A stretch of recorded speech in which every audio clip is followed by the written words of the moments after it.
Eu convido você a abrir a palavra do Senhor hoje no Novo Testamento, uma vez que na semana passada nós já finalizamos o livro de Naum, tratando sobre a visão do Antigo Testamento, sobre o juízo final, da mesma forma que é aplicada em Apocalipse, porém lá tratando da queda de Nínive, em Apocalipse tratando da queda da Babilônia. E hoje nós vamos começar uma nova sequência de estudos aqui na carta do apóstolo Paulo escrita aos Gálatas. E hoje iniciaremos aí com a introdução no capítulo 1, parte inicial, os primeiros 5 versos, para conhecermos um pouco mais daquilo que trata toda essa carta e o objetivo que o próprio apóstolo nos apresenta. Gálatas, capítulo 1, portanto, dos versos de 1 a 5, acompanhe a leitura que farei. Diz assim, pois, as Sagradas Escrituras: Paulo, apóstolo, não da parte de homens, nem por intermédio de homem algum, mas por Jesus Cristo e por Deus Pai, que o ressuscitou dentre os mortos. E todos os irmãos, meus companheiros, às igrejas da Galácia, graça a vós outros e paz, da parte de Deus, nosso Pai, e do nosso Senhor Jesus Cristo, o qual se entregou a si mesmo pelos nossos pecados, para nos desraigar deste mundo perverso, segundo a vontade de nosso Deus e Pai, a quem seja a glória pelos séculos dos séculos. Amém. Vamos orar mais uma vez?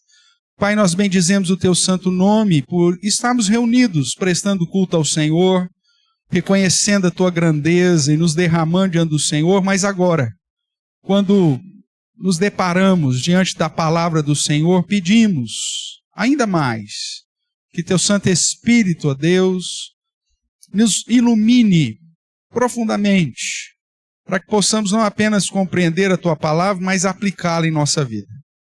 E que mesmo, ó Deus, com os nossos próprios temores, anseios, Teu Santo Espírito haja de tal forma que a nossa mente, o nosso coração esteja cativo ao Senhor e à Tua palavra, e que o Senhor, na Tua graça e misericórdia, me use, apesar de mim mesmo, para falar segundo a Tua vontade, o Teu querer. É o que também oramos, no nome santo, poderoso de Jesus Cristo. Amém. Amém, irmãos. Como disse, hoje estamos iniciando mais uma sequência do estudo da Palavra do Senhor, focando aqui na carta aos Gálatas, que tem como um objetivo traçar uma postura que conduza os crentes, os recém-convertidos da Galácia, a ter uma vida de fidelidade ao Senhor. E nós já vamos ver que a carta, que muito provavelmente foi a primeira carta escrita no período cristão, aponta para as dificuldades que os nossos primeiros irmãos tiveram e a necessidade que a igreja do Senhor, em especial a fundamentada e organizada como igreja cristã, tem que se portar diante das adversidades, das dificuldades da vida. Por isso, é um texto que vai nos conduzir a pensar a respeito daquilo que nós chamamos de apologética, ou seja, da defesa da nossa fé. E a pergunta inicial que eu tenho no nosso sermão de hoje é: será que a defesa do Evangelho e da verdadeira fé é mesmo necessária? Será que nós precisamos, dentro de um contexto interno, com tantas igrejas, tantas denominações, tantas pessoas saindo em nome de Cristo e pregando um evangelho segundo cada coração, será que é necessário que a igreja cumpra essa tarefa de defender a sã doutrina, de defender o evangelho? Ou será que na sua cabeça assim, você está falando de Jesus, tá bom, né? Não importa se seja uma seita, não importa se o evangelho não é puro, não importa se a liderança são de picaretas, não importa se está enriquecendo simplesmente aquele que se diz apóstolo ou bispo, ou seja lá o que for. O importante é que o evangelho está sendo pregado. Como será que você lida com isso?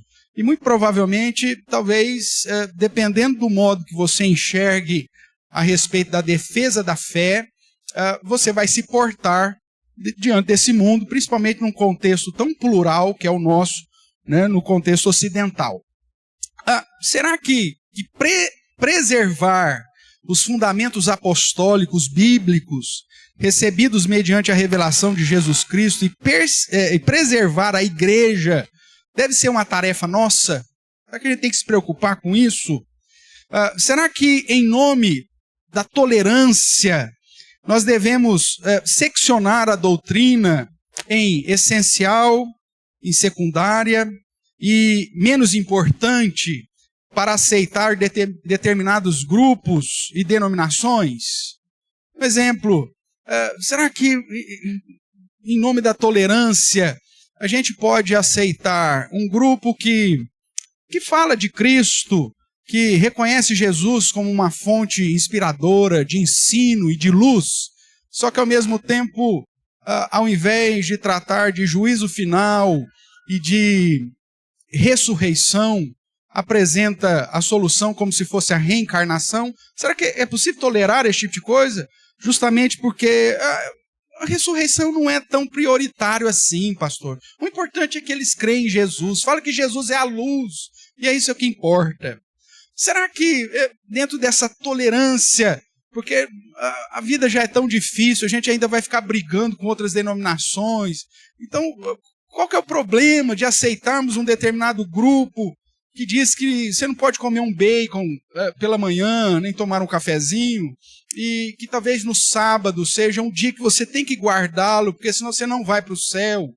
Isso é secundário, não importa se ele guarda sábado ou domingo, se guarda segunda-feira, se ele gosta de presunto, ou se simplesmente não tolera essas coisas.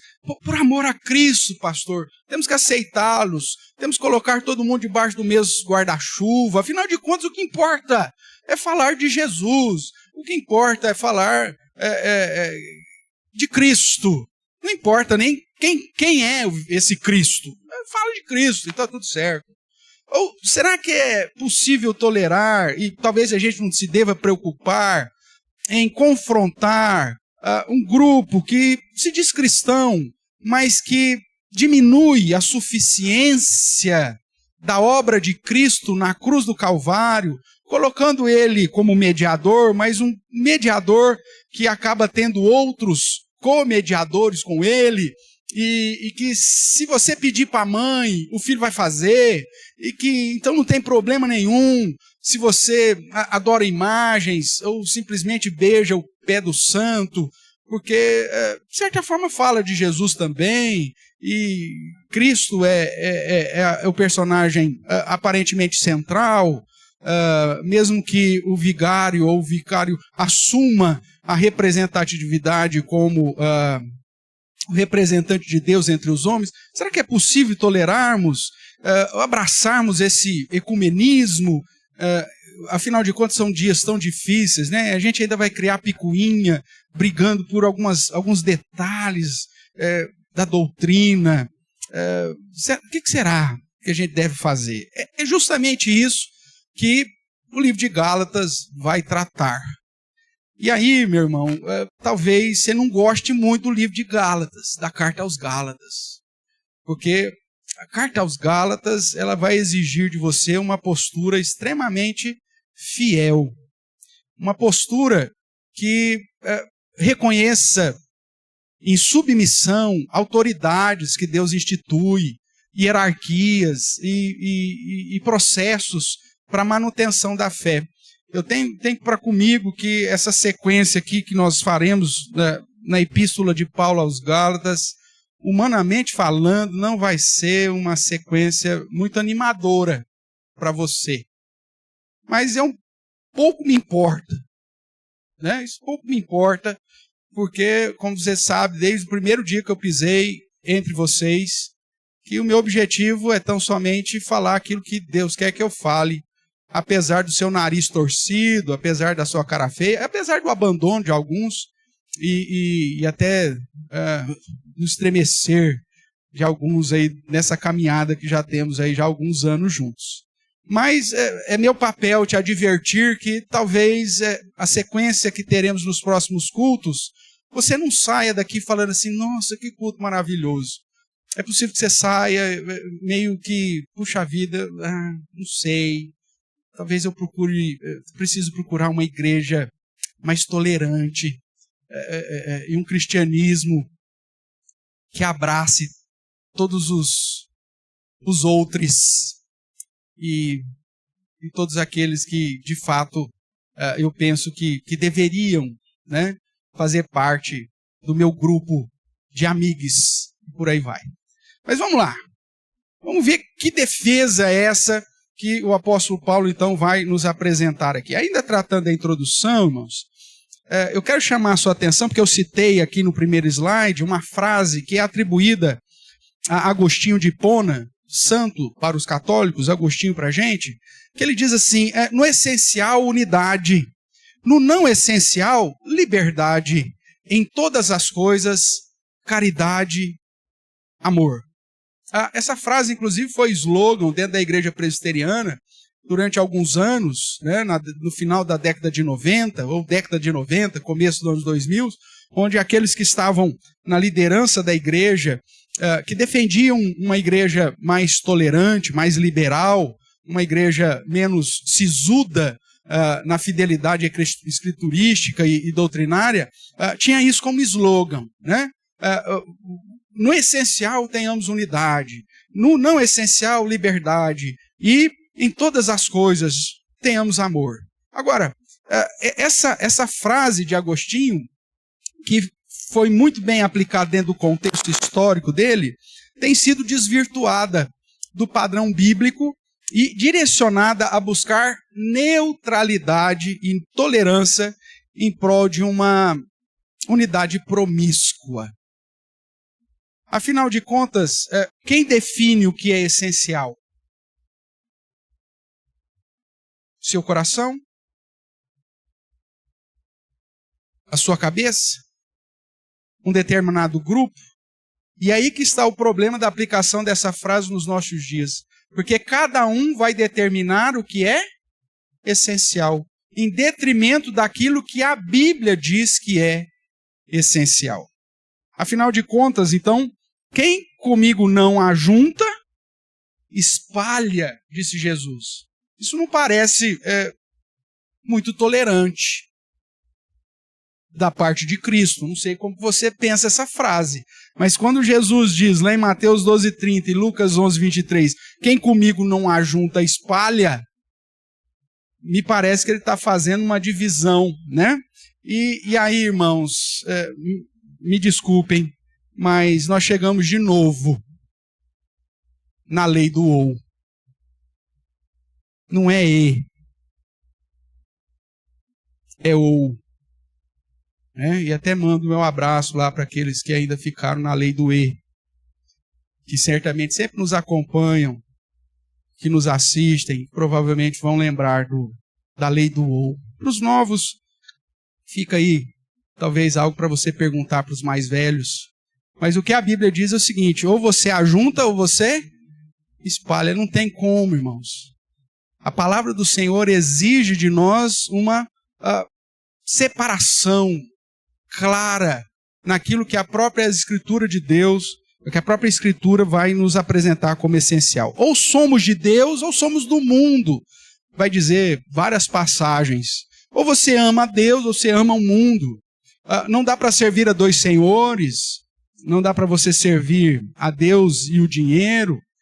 Ou agradamos a Deus ou agradamos os homens. Como em vários momentos no Evangelho isso é citado e apresentado, que alguns dos fariseus que tinham crido em Cristo por amarem mais aos homens, rejeitavam seguir a Cristo publicamente. Ou seja, essa é a lei do ou.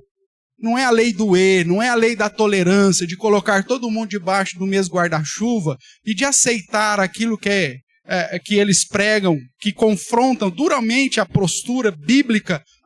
Fazer o quê? Isso não importa. mesmo que você creia em Jesus, um Jesus diferente do meu, se você falou o nome de Jesus, então está tudo certo. Não é assim. E Gálatas vai nos apresentar essa realidade de que a lei do ou é o padrão para manter a igreja separada, santa e dentro dos propósitos que o próprio Deus estabeleceu para ela. Nesse sentido, então, a carta aos Gálatas, que provavelmente, como eu já disse, é a primeira carta, o primeiro documento cristão escrito, é uma defesa em prol da essência do verdadeiro evangelho da graça de Deus. E um chamado fervoroso para que os discípulos de Jesus Cristo perseverem em fidelidade ao padrão imutável das verdades reveladas, mediante a revelação do próprio Senhor Jesus, sem neutralidade, sem sincretismo, sem meias-verdades, sem conchavos em nome da caridade ou da camaradagem. Ou você é, ou você não é. Afinal, o evangelho ele sofre tentativas de perversão desde o início da era cristã. Vamos ver isso aqui num contexto geral de Gálatas. Então, para entender melhor, antes mesmo de tratar aí dos versos iniciais da carta, permita-me apontar em linhas gerais o propósito da mesma, que, como eu já te disse, é a luta em defesa do verdadeiro evangelho da graça, e é contra, primeiro, essa mudança do evangelho de Cristo. Se você observar aí o verso 6, acompanhe comigo aqui do capítulo 1. Admira-me, Paulo falando, que estejais passando tão depressa daquele que vos chamou, na onde? Na graça de Cristo, para outro evangelho. E ele vai dizer, o qual não é outro, senão que há alguns que vos perturbam e querem fazer o que com o evangelho? Perverter o evangelho de Cristo. Depois, ele vai ainda dizer, verso 8, mas ainda que nós, ou mesmo um anjo vindo do céu, vos pregue evangelho que vá além do que vos temos pregado, o que você faz? Abraça? Tolera? Não, seja anátema, seja maldito, seja rechaçado. Assim como já dissemos, e agora repito, se alguém vos prega evangelho que vá além do que recebeste, seja anátema, seja maldito, seja retirado, seja desprezado. Capítulo 4, dá uma olhadinha comigo aí, verso 9, vai nos dizer assim, mas agora que conheceis a Deus, ou antes, sendo conhecidos por Deus, como estáis voltando outra vez aos rudimentos fracos e pobres, aos quais de novo quereis ainda escravizar-vos?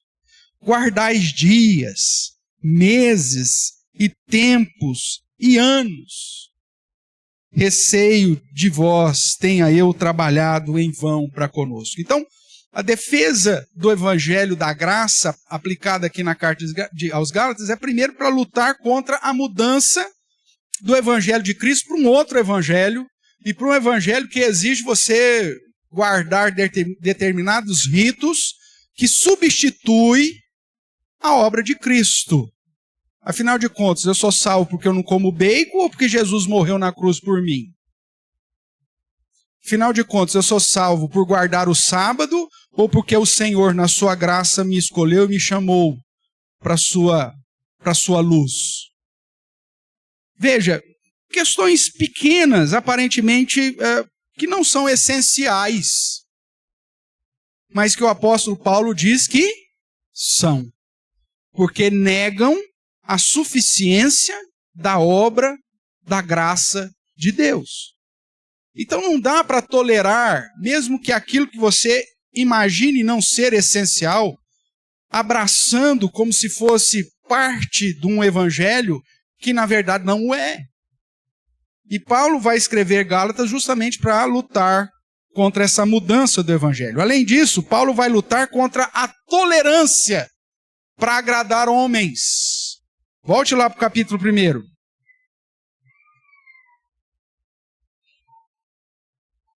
Gálatas capítulo 1, verso 10, ele diz: porventura procuro eu agora o favor dos homens ou de Deus? Veja, é mais uma vez a lei do ou. Ou você agrada a homens, ou você agrada Deus. Não tem como agradar os dois, meu amigo. Né?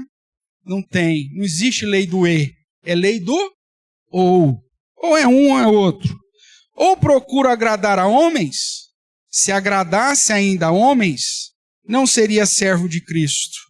Faço-vos, porém, saber, irmãos, que o evangelho por mim anunciado não é segundo o homem, porque eu não recebi, nem o aprendi de homem algum, mas recebi e aprendi mediante a revelação de Jesus Cristo. No capítulo 2, o verso 11, Paulo ainda vai dizer: quando, porém, Cefas veio a Antioquia, resisti-lhe face a face, porque se tornara repreensível. Com efeito, antes de chegarem alguns da parte de Tiago, ou seja, dos judeus, comiam com gentios. Quando, porém, chegaram, afastou-se e por fim veio apartar-se, temendo os da circuncisão, ou seja, os judeus. E também os demais judeus dissimularam com ele a ponto de o próprio Barnabé ter se deixado levar pela dissimulação deles.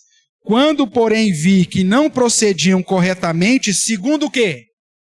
A verdade do evangelho, disse a Cefas, no gabinete, sozinho, eu e ele, para não constrangê-lo. Foi isso? Não. Disse a Cefas, na presença de todos: se sendo tu judeu, vives como gentio e não como judeu, por que obrigas os gentios a viverem como judeu? Paulo está procurando agradar a Deus ou aos homens? A Deus, irmãos. Capítulo 4, verso 16, ele vai nos dizer: tornei-me porventura vosso inimigo, por vos dizer a verdade?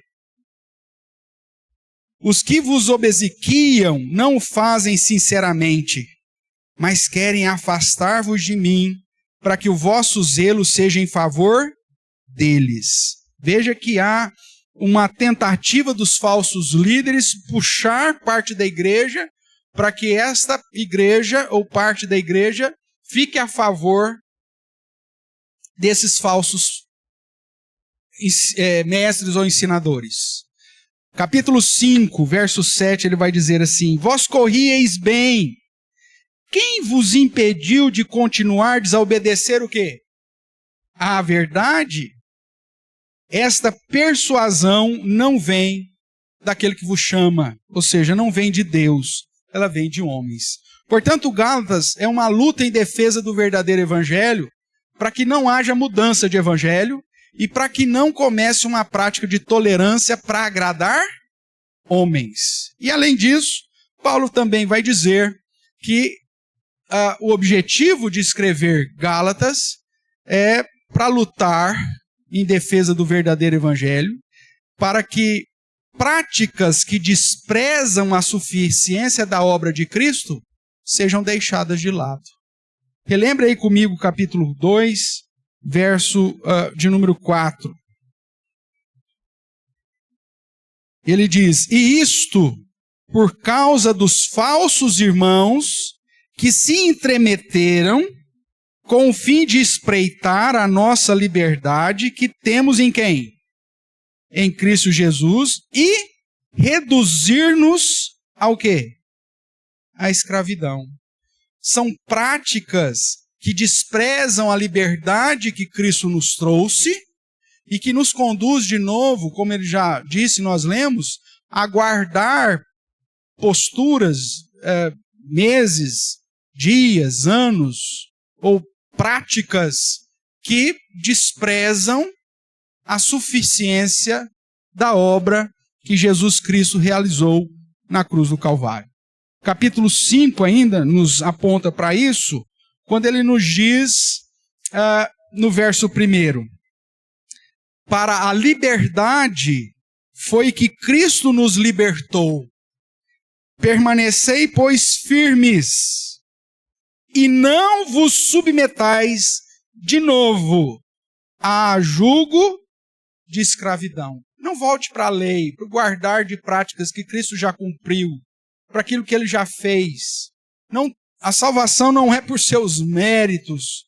Você não precisa se escravizar em práticas religiosas, uma vez que Cristo já nos livrou dessas práticas e nos trouxe a liberdade para viver tão somente para Ele. O verso 9 ainda do capítulo 5 reforça: um pouco de fermento leveda toda a massa. Pastor, mas isso não é essencial. Isso aí dá para tolerar. Um pouco de fermento estraga, o que no contexto leveda toda a massa. Mas a ideia de que uma pitada de heresia já é suficiente para estragar o bolo inteiro. Então, nesse sentido, irmãos, a carta de Paulo aos irmãos da Galácia, ou aos Gálatas, aponta o perigo que é deixar falsos ensinos, falsas práticas e uma aparente tolerância em nome da caridade adentrar a igreja de tal forma a manchar, a mudar ou levar além o evangelho de Cristo, porque aí ele deixa de ser o verdadeiro evangelho da graça de Cristo e passa a ser outro evangelho. Paulo vai defender a ideia de que nós devemos lutar pela defesa desse evangelho se queremos ser contados entre aqueles que de fato, ao invés de espalhar, ajuntam com Cristo. Então, desde sempre, irmãos, a igreja teve que lutar para defender os princípios essenciais da verdadeira fé e da prática obediente à revelação de Jesus Cristo. Nas cartas pastorais, Timóteo e Tito, nós vemos o mesmo apóstolo Paulo incentivando os pastores, Tito e Timóteo, a defenderem a fé e fazer calar os defensores de coisas estranhas que se recusavam a dar ouvidos à verdade. Vejamos esses textos para confirmar essa fala. Primeiramente em Tito, capítulo 1, você vai encontrar aí no verso 10 e 11, Paulo advertindo dessa maneira. Tito, capítulo 1, verso 10. Porque existem muitos insubordinados, palradores ou tagarelas, frívolos, enganadores, especialmente os judeus, ou seja, os da circuncisão. Muitos insubordinados. E aí Paulo diz, é preciso tolerá-los. É preciso agregá-los na caridade. Porque em tudo o que vale é caridade. É isso que Paulo está falando? Não, o que Paulo fala? É preciso fazê-los calar. Porque andam pervertendo casas inteiras, ensinando o que não devem por torpe ganância. A luta em defesa da fé sempre foi uma prioridade dos apóstolos, irmãos. Olhando para 1 Timóteo, capítulo 1, verso 3 e 4, nós encontramos assim. 1 Timóteo, capítulo 1, verso 3. Quando eu estava de viagem rumo da Macedônia, te roguei que permanecesses ainda em Éfeso para tirar umas férias. É isso? Não. Para admoestares a certas pessoas, a fim de que não ensinem o quê? Outra doutrina. E nem se ocupem com fábulas e genealogias sem fins, que antes provocam discussões do que o serviço de Deus na fé. Então veja, Paulo tinha que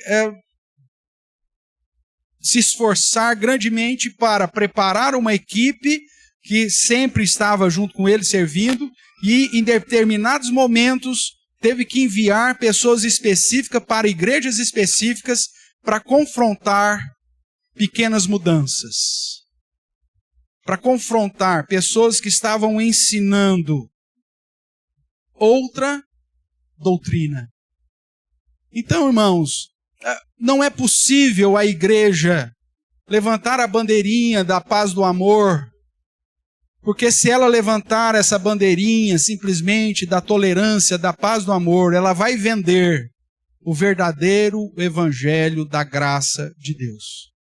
Ou a igreja se policia constantemente, uma igreja reformada, sempre se reformando, para não deixar com que as mudanças e as pequenas mudanças entrem no seu seio, ou infelizmente ela se perderá no caminho. Observe ainda o que diz 1 Timóteo capítulo 4. 1 Timóteo capítulo 4, versos de 1 a 3. Ora, o Espírito afirma expressamente que nos últimos tempos alguns apostatarão da fé, por obedecerem o quê? A espíritos enganadores e a ensinos de demônios, pela hipocrisia dos que falam mentiras e que têm cauterizado a própria consciência, que proíbe o casamento, exige abstinência de alimentos que Deus criou para serem recebidos com ações de graças pelos fiéis e por quantos conhecem plenamente a verdade. Capítulo 6 ainda de 1 Timóteo, verso 3, nós encontramos a seguinte exortação para Timóteo. Se alguém ensina outra doutrina e não concorda com as sãs palavras do nosso Senhor Jesus Cristo e com o ensino segundo a piedade, é enfatuado, nada entende, mas tem mania por questões e contendas de palavras, de que nascem inveja, provocação, difamações, suspeitas malignas, altercações sem fim, por homens cuja mente é o quê? Pervertidas e privados do quê? Da verdade, supondo que a piedade é fonte de lucro. Parece que está falando das igrejas neopentecostais que só pensam em ganhar dinheiro do povo.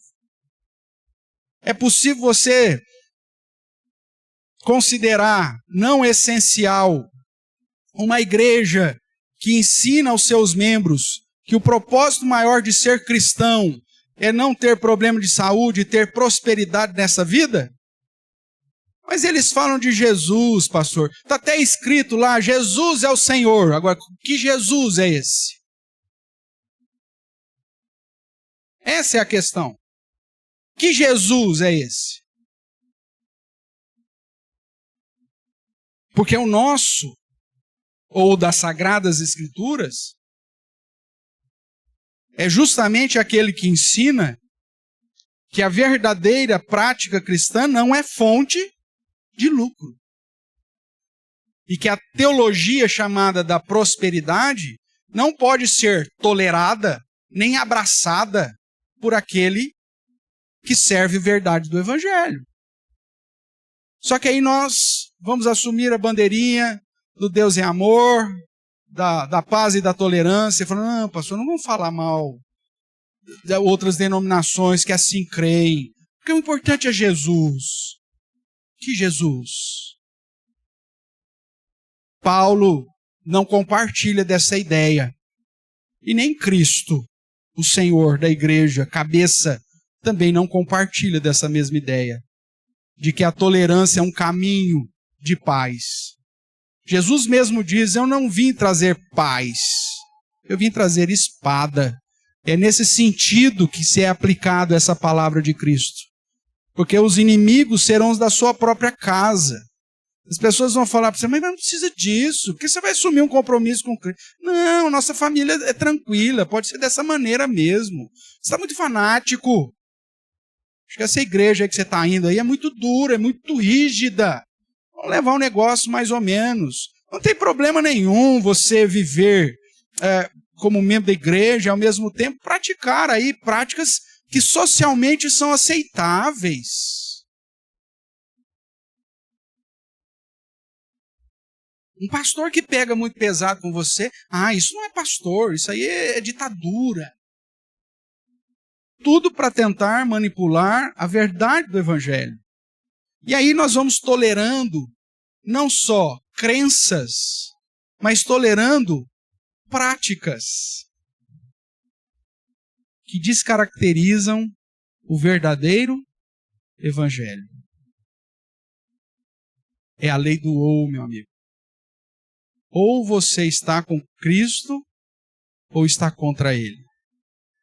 Ainda na segunda epístola de Timóteo, capítulo 4, Paulo ainda incentiva os pastores da época, e a nós hoje, a lutarmos pela fidelidade do Evangelho, quando ele diz: conjuro-te perante Deus e Cristo Jesus, que há de julgar vivos e mortos, pela sua manifestação e pelo seu reino. Prega a palavra, insta, quer seja oportuno, quer não. Corrige, repreende, exorta com toda longanimidade e doutrina. Ou seja, longanimidade não é que você vai exortar quanto tempo for necessário você tiver. Agora, você não encontra Paulo dizendo: conjuro-te perante Deus, motive, exalte-os, anime-os. É corrige, repreende, é exorta. Porque a figura pastoral que nós vimos em Efésios, que foi estabelecida por Deus para gerar aperfeiçoamento dos santos e edificação do corpo, se ele for um coaching, ele não é pastor.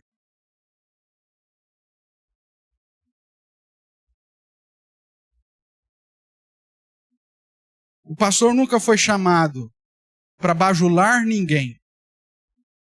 E se você talvez esteja procurando um pastor para bajular, eu conheço um. O nome dele é Lúcifer.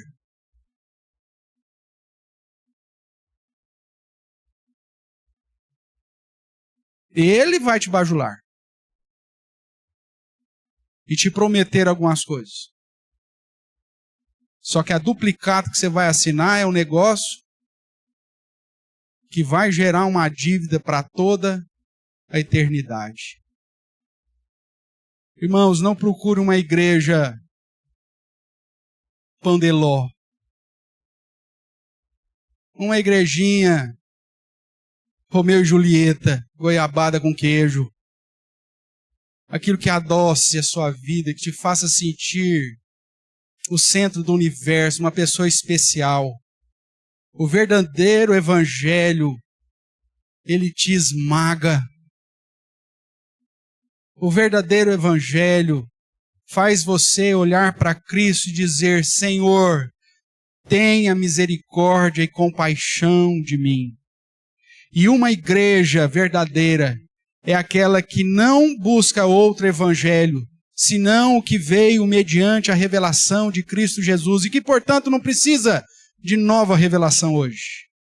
Uma igreja evangélica verdadeira é aquela que luta para perseverar nos pontos que o próprio Cristo ensinou e que não tolera nenhum tipo de prática que menospreza a suficiência da obra que Jesus Cristo realizou na cruz do Calvário. O texto ainda continua: prega a palavra, insta, quer seja oportuno, quer não, corrige, repreende, exorta com toda a longanimidade e doutrina, pois haverá tempo em que não suportarão a sã doutrina.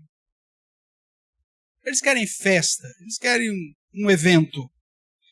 Pelo contrário, cercar-se-ão de mestres segundo as próprias cobiças. Querem satisfazer os seus próprios desejos, como que sentindo coceiras nos ouvidos, e se recusarão a dar ouvidos à verdade, entregando as fábulas.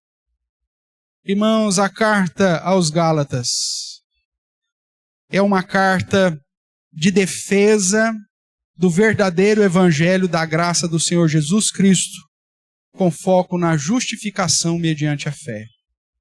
E é uma carta que confronta a todo aquele que foi alcançado por tamanha graça a permanecer fiel ao evangelho revelado mediante o próprio Senhor Jesus Cristo. Hoje nós vamos parar por aqui. E eu nem entrei nos primeiros 5 versículos de Gálatas. Mas tão somente para mostrar para você que o objetivo inicial da carta aos Gálatas é que você procure manter uma fidelidade à palavra que foi revelada, ao evangelho da graça que foi revelada em Cristo Jesus. Que você lute para não abraçar práticas que parecem tranquilas, inofensivas, mas que deturpam o verdadeiro evangelho. E muito mais, que você não abrace nenhum tipo de crença ou prática que diminua a suficiência da obra de Cristo e que diminua a glória que lhe é devida. Se esse é seu desejo, meu convite é que você não perca a sequência dos sermões em Gálatas, para que, direcionados pelo próprio Espírito Santo de Deus e pelos escritos do apóstolo Paulo, possamos ser assim, fortalecidos e animados a defendermos o verdadeiro e puro evangelho. E que Deus nos abençoe. Amém?